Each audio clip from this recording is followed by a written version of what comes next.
¿Qué tal amigos? Bienvenidos a su canal Arimirk. En esta oportunidad hablaremos sobre los nuevos datos de lo que el gobierno llama caso terrorismo. Un nuevo dato sobre el caso Roza parece fortalecer la hipótesis de una manipulación gubernamental.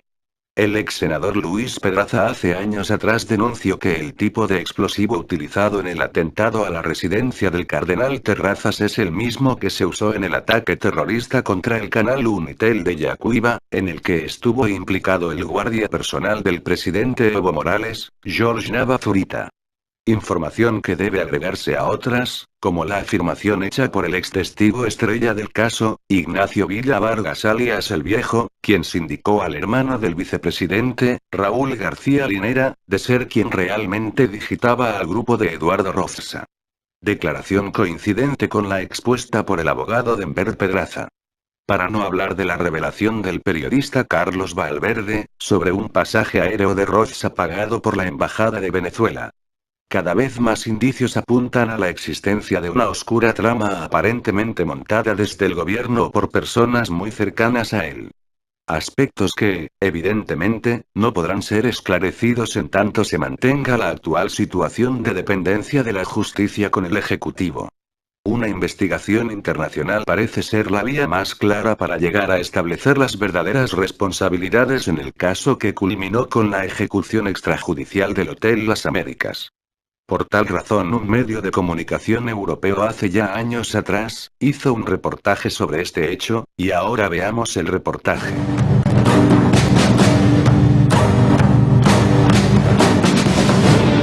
In April, Michael Dwyer was shot dead in a hotel in Bolivia. Shot once through the heart by an elite police unit. The Bolivian authorities allege that the young Tipperary man was part of a terrorist plot to assassinate the country's socialist president and destabilise an already volatile country. A scenario that his bewildered family find impossible to believe. Knowing Michael, there is no way he'd be planning like that. He wouldn't be capable. There are many questions about what he was doing in the country, and about those he was with, including men linked to the Hungarian far right. The Bolivian government say Dwyer and two others died after a 30-minute shootout, but Irish and Hungarian autopsy reports and new expert analysis cast serious doubt on that story.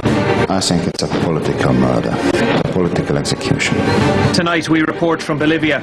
We look for answers to some of the questions that linger over 6 months after Michael Dwyer's death. Who brought Michael Dwyer to Bolivia, and why? What was he doing there, and why was he killed?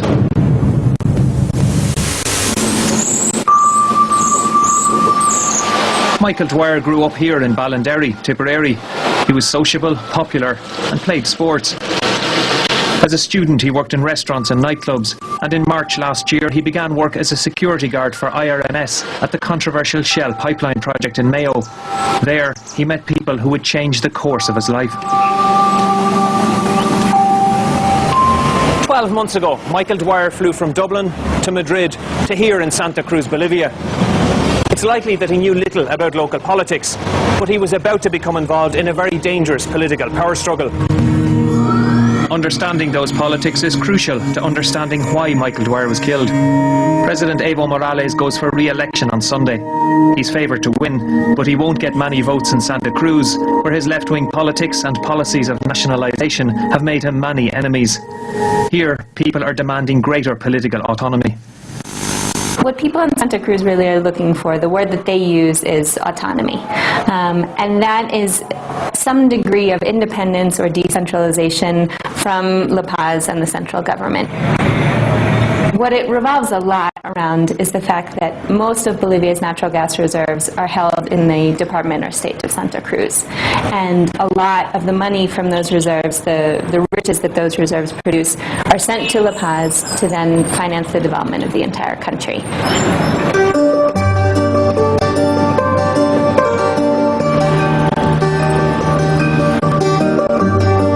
Race is also part of the bigger political picture. Indigenous Indians typically oppose the autonomy movement. They are the majority in Bolivia, but not in Santa Cruz, which is whiter as well as richer than the rest of Bolivia. Here, Indigenous Indians are often made unwelcome. Ahí en las calles o en mi trabajo me dicen una cosa y a veces no tengo ni voz, a veces me humillan, digamos, ¿no?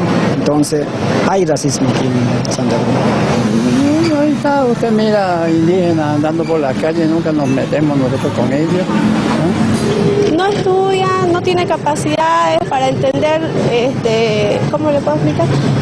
O sea, es una persona ignorante.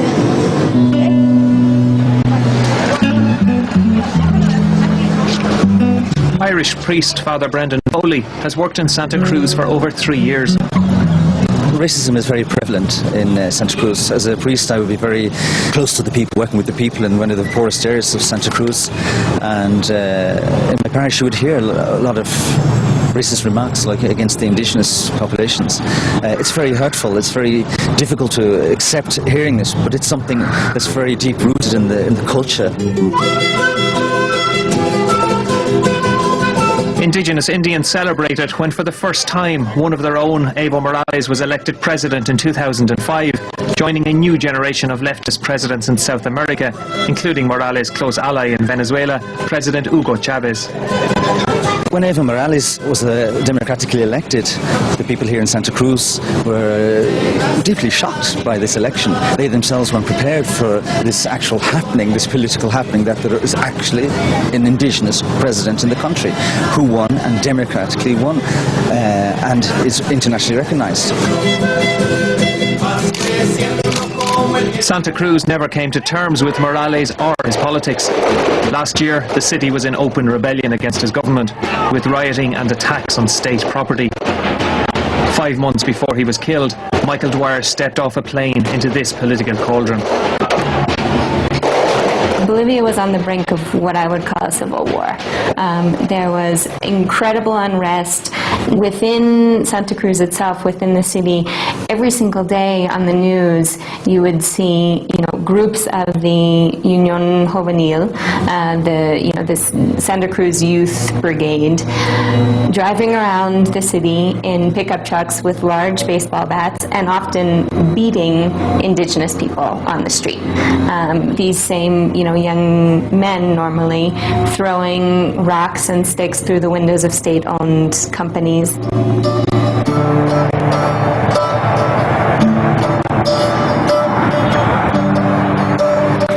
Dwyer travelled from Ireland with 3 others, all Eastern Europeans, with whom he had worked in Mayo.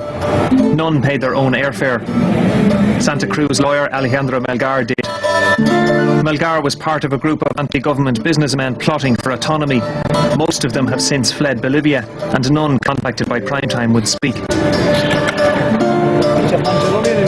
Deputy Cesar Navarro headed a parliamentary commission of investigation into the killings that published its report last month. A todos se les pagaron sus pasajes en Bolivia. Acá tenemos un informe de Aerosur, firmada por el responsable del informe administrativo, y nos dice con claridad que el señor Michael Dwyer se le compró un pasaje en la ciudad de Santa Cruz, por un valor de $1,636. Todas estas personas vinieron a nuestro país producto de que en nuestro país, en Santa Cruz, el señor Alejandro Melgar pagó en efectivo los pasajes para que ellos vengan. Alejandro Melgar fled Bolivia hours after the police raided the Hotel Las Americas and shot 3 men dead, including Michael Dwyer. This is room 457, where Michael Dwyer was killed by a single police bullet.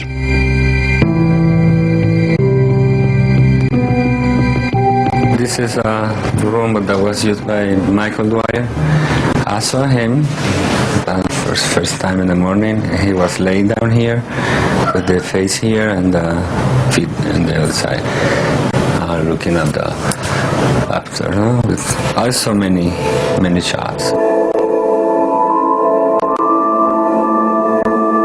So how did Michael Dwyer, who appeared in many ways to have been an ordinary young man from Tipperary, end up in Bolivia? The answer to that lies with 2 men, Hungarian Tibor Reves and Bolivian-Hungarian Eduardo Rocha Flores. According to the prosecutor, it was Rocha Flores, a hardened veteran of the Balkan Wars, who was chiefly responsible. ¿Quién trajo a estas personas? ¿Quién empezó a reclutar a esta gente? Es el señor Eduardo Rosa Flores. Bueno, Eduardo Rosa Flores crea una página en el internet y empieza a llamar gente para supuestamente la defensa de Santa Cruz y más concretamente la independencia que quería generarse a través de este grupo armado. The son of a Hungarian father and a mother from near Barcelona, Rosa Flores lived in Santa Cruz before moving to Hungary as a teenager. As a student, he joined the Hungarian Communist Party, but later rejected communism and joined the conservative Catholic Opus Dei group, before later converting to Islam.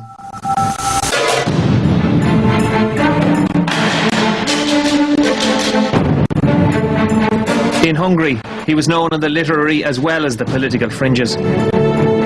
Rosa Flores in Hungary was a known personality amongst poets, amongst underground musicians. He was a journalist. He had very strange behaviors. He liked weapons. He liked the idea of revolution. It was through the love of weaponry, however, rather than poetry, that he was best known. In the early 1990s, when covering the Balkans War as a journalist, he swapped the pen for the gun and formed an international brigade to fight for Croatian independence, an experience he later made a biographical film about. Spanish journalist Julio Alonso knew Rosa Flores when he was a soldier in the Balkans. Regresa a Osijek ya con la brigada internacional montada y después comienzan a llegar voluntarios franceses de Jean-Marie Le Pen, ingleses del Frente Nacional, alemanes de partidos de ultraderecha y sobre todo luego mucho húngaro para defender a la minoría húngara que había en Eslovenia. This motley crew of adventurers, fascists and mercenaries gained a murderous reputation and were later accused of war crimes. A 1994 UN report into the use of mercenaries alleges that an international brigade established by Eduardo Rosa Flores operated on its own in the region of eastern Slavonia and committed massacres against Serbian civilians in villages in modern-day eastern Croatia. The Croatian government rejected the war crimes allegations, and in his blog last year, Rosa Flores wrote, "I don't want to comment on them." Hát úgy gondolom, hogy egy háborúban emberek halnak meg, ott vagy meghalsz, vagy megvéded magadat. Para mí la palabra que define a Eduardo Rosa Flores es psicópata. Un hombre obsesionado con su imagen de poder, obsesionado con subyugar, con doblegar a sus inferiores y luego con un odio visceral hacia el enemigo. Michael Dwyer joined up with Rosa Flores in Bolivia. They quickly formed a close bond. Dwyer began working for him as text messages such as this one found on Rosa Flores' phone clearly indicate. At least 3 others travelled from Ireland with Dwyer, including Rosa Flores' connection in Ireland, Hungarian Tibor Reves. Yo a Tibor Reves, por lo que he investigado, es un hombre que es un especialista en seguridad, era rumano, pero él se nacionaliza húngaro, no tiene estudios salvo algunos de entrenamiento de perros y creo, si no me equivoco, antiexplosivos. A former soldier, Reves got to know Dwyer working as a security guard last year, protecting the controversial Shell pipeline in Mayo. They forged a friendship in this charged atmosphere. On one side, the protesters against the pipeline project. On the other, Gardaí and IRMS security guards. Okay, I don't consent to this. Stand back. Take your hand off him. Take your fucking hand off him, I told you. Fuck off. This footage shows Michael Dwyer in July of last year. That's fine. That's fine, there's no problem. Just hold it there. From this experience, a macho us versus them attitude appears to have emerged among some security guards. Reves also headed a right-wing Hungarian nationalist group, the Zetler Legion. On the website of this group, without the approval of IRMS, badges were sold glorifying the work of the IRMS security guards in Mayo. Mimicking the structure of IRMS teams, or Furin in Irish, Reves also used the emblems to advertise combat courses such as this.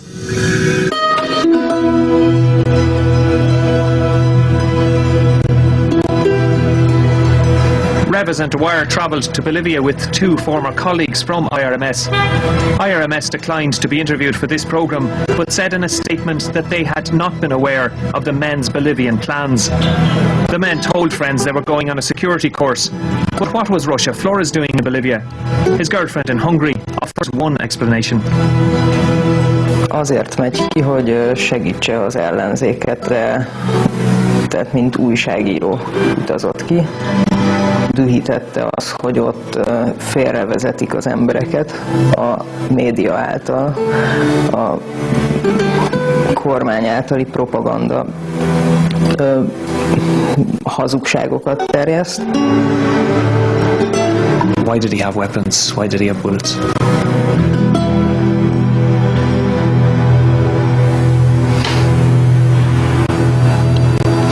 Nem tudom. But before he left Hungary, Russia Flores gave an interview that was to be broadcast only if he didn't return from Bolivia. In this, he explained his mission. Azért hívták, hogy segítsen megszervezni a védelmét Santa Cruz városnak, illetve a tartománynak a védelmét. Tehát arra kell vinni a helyzetet, hogy politikai eszközökkel, hogy erről felmutatva, és fel vagyunk készülve. Egy pár hónapon belül eljussunk oda, hogy ha autonómia nem, ha együttélés nem, autonómiával, akkor kikiáltjuk a függetlenséget, és csinálunk egy új országot. In an email found on his laptop, Russia Flores wrote to a potential Hungarian recruit less than a week before Michael Dwyer arrived. "We are starting to organise the military department and the training facilities," he wrote. He said his planned movement couldn't be more anti-communist and was partly Indians versus whites in character, aiming to create an army of over 2,000, believed to include dozens of European mercenaries. He wrote that he was planning operations with a limited size and impact, and that these could lead to a long-term crisis, the Kosovo effect. He said he comes here just for defending his people. No, that's not true. He went there for organizing a civil war. He was going to, through several terrorism acts, he was going to create the necessary elements for an instability that would force the government to send the troops over there, and then he would be the defender. A civil war would take place over there, and then the independence, because they should win that civil war. Russia Flores was recruited as a mercenary by wealthy businessmen because he was born in Santa Cruz and was known as a Balkan War veteran. But why would Russia Flores hire Michael Dwyer? He spoke little Spanish, had no military training, and probably knew little of Russia Flores' plans, initially at least. He did, however, have a tough man image. On his personal web pages, he listed kickboxing and pistol shooting as hobbies. Bolivian authorities believe this image. Experiencia en combate cercano cuerpo a cuerpo, experto en artes marciales, encargado de la seguridad personal de Rosa como su guardaespaldas, instructor de ataque y defensa personal, formador e instructor de jóvenes en práctica de guerra.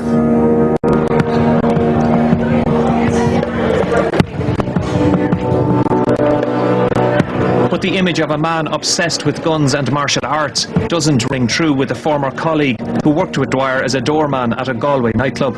See, here's the thing, he was young, and a lot of lads are interested in those kind of things, but I mean, that doesn't mean that they're any kind of a sinister character or anything like that, it's I mean, I don't know, I think the press like to sensationalise these things, so... Though portrayed as an expert kickboxer, the reality was different. We spoke to kickboxing coaches in the Galway area and found one who had trained Michael Dwyer. No way would he be a martial arts expert. He'd be just a beginner. He'd done it for about 3 weeks and then he'd come back, maybe he might miss a week, he'd come back again. He was very interested now in what he was doing, and he had a great interest in it, but as to do it, he wasn't great, to be honest. He was just what we'd call a novice. He used to ask me a lot of questions, that's how I remember him. He'd ask me a lot of questions, a few questions after, he was definitely interested in the knowledge of martial arts, but to actually do it, I think it was a different story. I think he just wanted to I don't know. It may be that the tough man image contributed to his death. porque es la policía entra con más seguridad en la habitación de Dwyer y de Eduardo Rosa Flores, porque tanto Tibor Reves como Rosa Flores a Michael le han presentado como el hombre fuerte, el que va a proteger al líder. Era el guardaespaldas de Eduardo Rosa Flores, y cuando hablan con los informantes de la policía siempre dicen que Dwyer es el guardaespaldas de Eduardo, que es un hombre que es capaz de matar con sus manos. Se fabrican un mito y la policía cree que los dos hombres duros son Eduardo Rosa Flores y Dwyer. By last April, Tibor Reves and two of Dwyer's colleagues from his days at the Shell pipeline had long gone from Bolivia. There's no suggestion of wrongdoing by those men. Rocha Flores' core group was reduced to 5. Among them, Hungarian Arpad Magyaros, who was killed. He had told his family he was going to Bolivia on vacation, though like the others, his hotel bills were paid for by Santa Cruz businessmen he had never previously met. Bolivian-Croatian Mario Tadic, now in jail in La Paz, says he travelled to start a tourist venture. That never happened. Hungarian Elad Toasso, also in jail, says he came for computer work. That too never materialised. And Michael Dwyer left Ireland to go on a security course, which also never happened.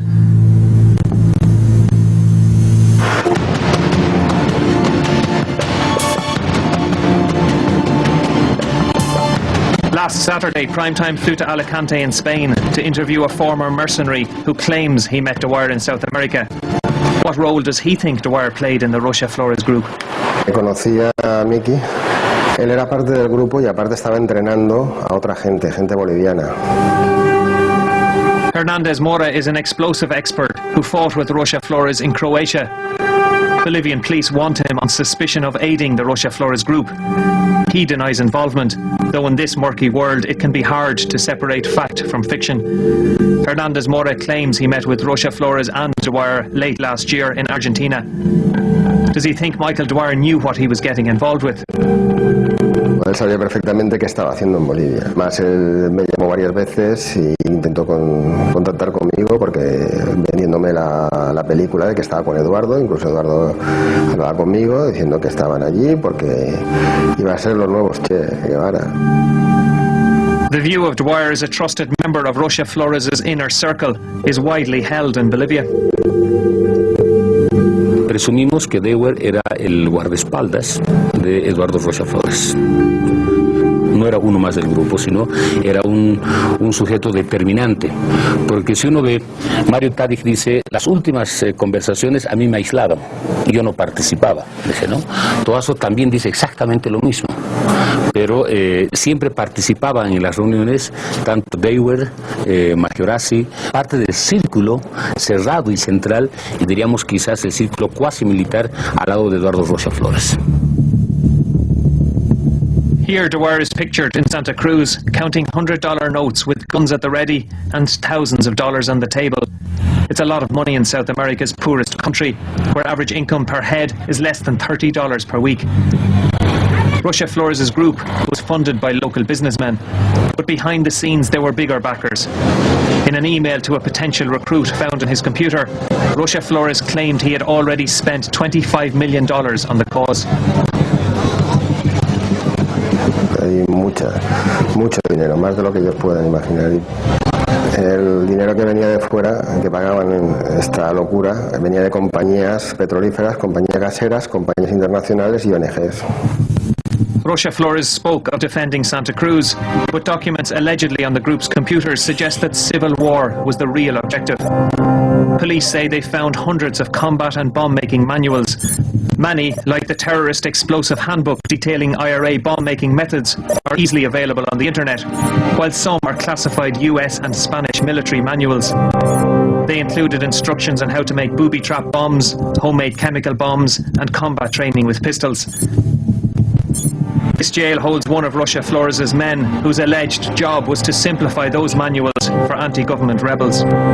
Cuando nosotros fuimos a la cárcel a entrevistar a Mario Tadic, él nos dijo que Eduardo Rocha le contrató para resumir, sintetizar manuales militares para entregar a algunas personas en Santa Cruz. Son casi 400 manuales que han sido encontrados en las computadoras y cada uno de estos manuales son manuales militares. But there is still much mystery about Michael Dwyer. If he was part of a secret terrorist conspiracy, he certainly didn't live secretly. Santa Cruz is sprawling and featureless, but it has plenty of nightlife, and the Irishman took full advantage. He regularly socialised with his girlfriend and members of the group, and is pictured here at a carnival. All the while he posted updates on his life in Bolivia on his personal web pages. For a supposedly secretive cell, they did party a lot. They like to go for having a good time at night, like you, like me, like the normal people. Checking into the Hotel Las Americas in Santa Cruz, he even gave his correct name, home address in Tipperary, and email address. If we're going to assume that Rosa Flores and Dwyer were plotting some sort of separatist activity, Santa Cruz would feel like a very safe environment to them. You know, the city of Santa Cruz is very, very unified in a lot of ways in terms of its politics. They were among friends. They were among people who they didn't think necessarily would rat them out. But one man at least was ratting them out. A man known as El Viejo, a former leader of a local extremist group. Although he had impeccable anti-government credentials, he was in fact a police spy. He videoed this conversation, at which Dwyer is present, in which Rosa Flores laments missing a chance to blow up the Bolivian cabinet at a recent ministerial gathering.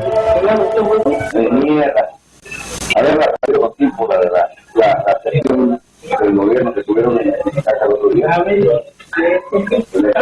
se hubiera mandado algo de esto del tiro de rana, grandota los capos ahí en este casa.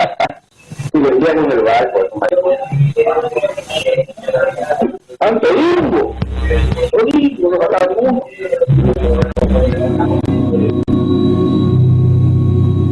Of all the men, though, Dwyer was more likely motivated by money or adventure rather than politics. While 3 of the group in Las Americas were associated with far-right politics in Hungary, and the other was a veteran of the Balkan Wars, Michael Dwyer had no obvious interest in politics.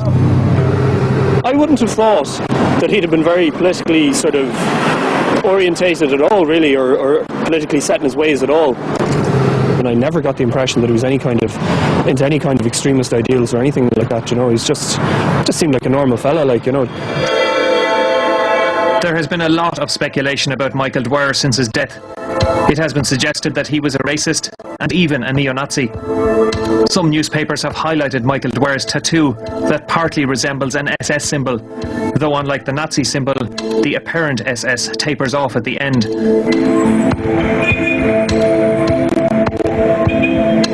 We found the man who did his tattoo in Santa Cruz. Afraid of attracting police attention, he wouldn't reveal his face. We asked if there was any fascist symbolism in the design. Oh, no tiene nada que ver con fascista porque ni siquiera en algún momento hablamos de ese tema.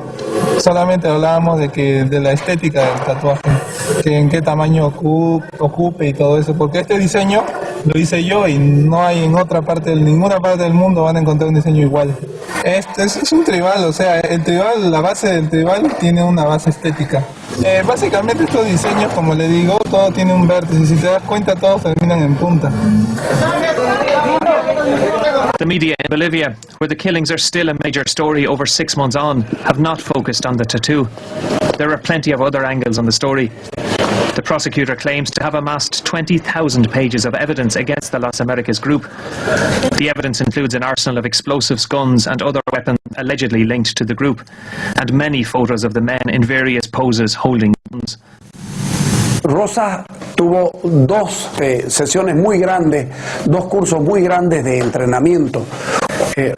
Prepararon aproximadamente a 300, 350 personas para que puedan participar en lo que, hasta donde se sabe, era la defensa de Santa Cruz. Pero los documentos que escribe Rosa hablan de la liberación de Santa Cruz y de la separación de Santa Cruz. Si alguien le ha dicho a usted que los cruceños no estaban en nada raro, le ha mentido.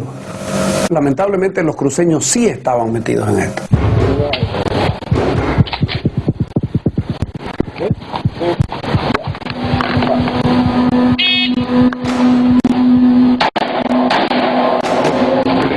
This training video shows Michael Dwyer at a shooting range in Santa Cruz. Taken on its own, it might seem like an innocent excursion, but taken with other evidence, it looks damning. Also in the picture are Rosa Flores and 2 Hungarians.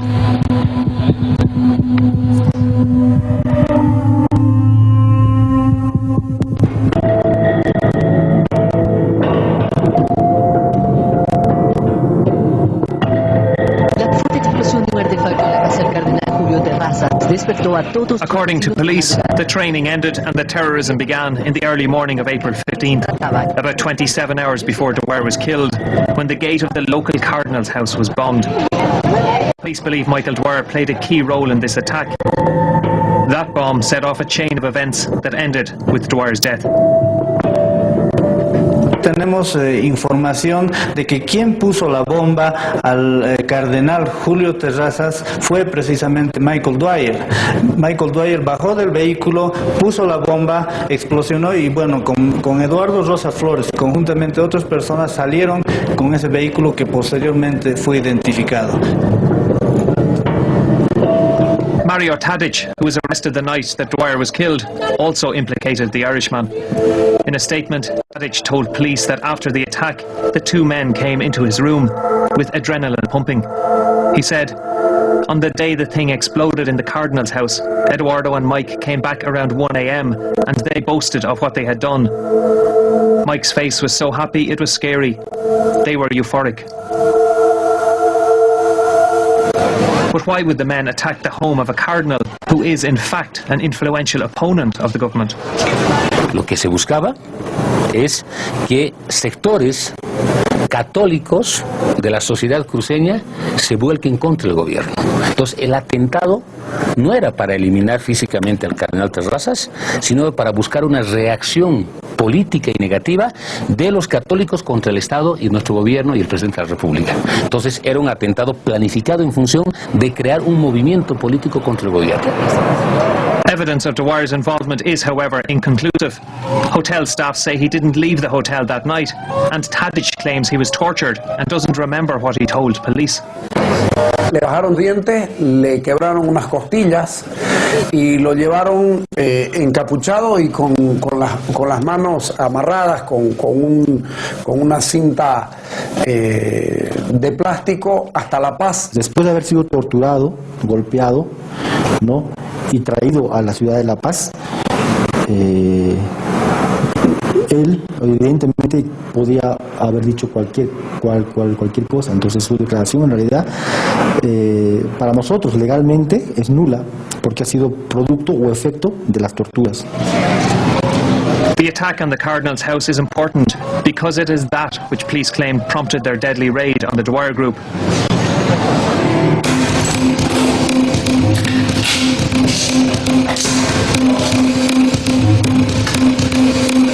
That raid began sometime after 3 a.m.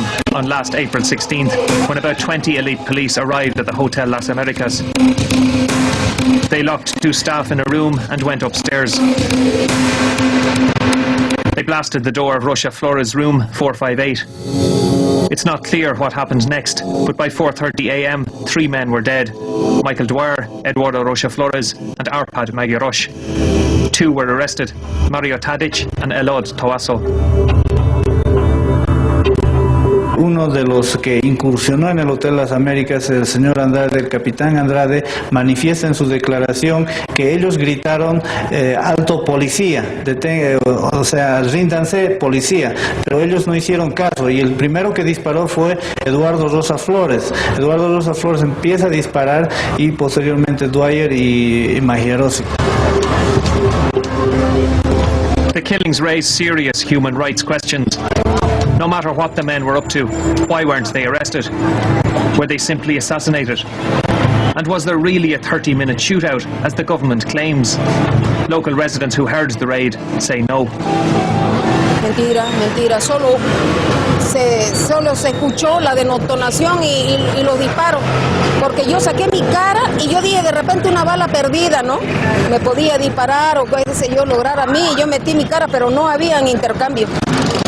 The first step was the bomb, and then we listened just only a few shots. Did you see any guns in Michael Dwyer's room? In Michael Dwyer's room, I see any no guns. The only gun that I saw was in Rosa's room. That it was an old gun. Bolivian forensics, however, found gunshot residue on hands. Se establecen con claridad que las tres personas sí tenían residuos de plomo, antimonio, lo que hace suponer que hicieron uso de arma de fuego. But can we trust those forensic tests? The crime scene wasn't sealed off until around 12 hours after the shootings. In the meantime, dozens of police, journalists and hotel staff moved in and out of the rooms where the men's dead bodies lay uncovered. Many police were coming in and back and forth, and going to the room, outside, others taking pictures. I think 100 people were inside the hotel. A Bolivian police video filmed in the aftermath of the raid reveals no attempt to preserve the crime scene. Back in Budapest, a former senior Hungarian police officer who is advising the family of Arpad Magyaros has analysed the footage. A helységeken, illetve hát itt a folyosón látjuk azt, hogy rengeteg ember tartózkodik a folyosón, tehát nincs egy steril helyszín, nincs kiürítve egyáltalán a rendőrség által. Nincs egy steril olyan helyszín, ahol adott esetben DNS vizsgálatot vagy vérmintákat lehetne venni a helyszínelőknek. Sem szakszerűségben, sem jogszerűségben ez az intézkedés nem elfogadható. In Ireland too, there are major doubts about the Bolivian forensic test results. State pathologist Mari Cassidy believes they are not reliable. She told a recent inquest into Michael Dwyer's death that in Ireland, the hands of a victim would be immediately covered to prevent from contamination by others who had handled guns. In Santa Cruz, the hands of the dead men were left uncovered for hours. Professor Cassidy also described the Bolivian autopsy as incomplete. It found that Dwyer had been shot 6 times, but her own autopsy found he had been shot only once. She also said that the path of the bullet suggests Dwyer was killed by someone who is standing, and that the Irishman was at a lower level, bent down, sitting down.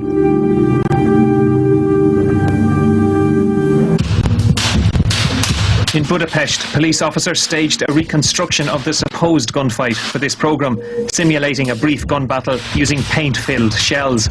The walls became quickly splattered with paint and the floor littered with casings. In contrast, the leaked police video taken after the killings in the hotel in Santa Cruz shows no shells or bullet holes in the corridor.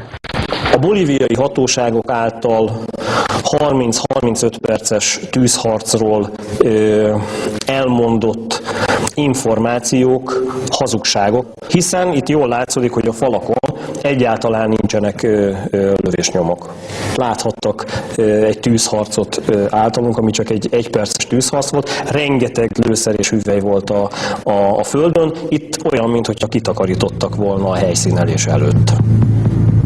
Peter Tarjani also says that the crime scene images suggest that Rosa Flores may have been seized alive and shot later. Some viewers may be disturbed by the next sequence. In this photo, you can see the dead body of Rosa Flores and blood on the floor of his hotel room. But in the same area shown on the police video, taken just after the raid, no body or blood is visible. Látható itt 2 láb, és mellett egy szekrény, és egyszerűen nem látszódik a földön a holttest, Rosa Flores Eduardo holtteste. There are other issues with the police version. Photos suggest Arpad Magyaros died hands raised. The Hungarian autopsy found he was shot 3 times in the right upper arm, and that the arm was held up with the palms facing the weapon. In other words, he was shot in a surrender position, something which horrifies his mother. Én most sem hiszem el, hogy ez megtörtént, és azt várom, hogy kinyílik az ajtó és bejön. De hát én láttam őt a koporsóban, tehát biztos, hogy nem fog ez megtörténni. Whatever they have done or have not done, even if Rosa Flores was a devil himself, and Dwyer his left hand, and Arpad Magyaros the right hand, is that kind of death. because in a state where there is no death penalty, and in a state which signed all Latin American human rights conventions, this is not a lawful treatment, and they shouldn't have died this way. The Dwyer family told Primetime in a statement that they are seeking a comprehensive international investigation into Michael's death. The Bolivian government says it is not opposed in principle to such an inquiry, but it's unlikely to happen anytime soon. Will you cooperate with an international inquiry into this incident? Primero, Bolivia, de manera soberana, va a definir y va a identificar los responsables intelectuales y materiales de este hecho criminal. Primero, Bolivia va a definir su verdad en el marco de su propia competencia. But any truth defined by the government will not be accepted throughout Bolivia. In Santa Cruz, few believe Dwyer's group are anti-government terrorists. But in the Morales stronghold La Paz, there is near unanimity on the men. Eran terroristas, eran. No, pues terroristas si quieren. Terroristas. Pues son terroristas. Son terroristas. But when Bolivian police shot through Michael Dwyer's heart, did they kill a terrorist? Or did they kill a young Irishman who liked adventure but found himself way out of his depth? There are damning pictures and other evidence against Michael Dwyer, but there are still many questions. An international investigation may get answers, or maybe not. In the murky world of guns, mercenaries and Bolivian politics that Michael Dwyer died in, the truth may be unobtainable. Gracias por ver el vídeo, no olvides suscribirte a mi canal, Arimirk.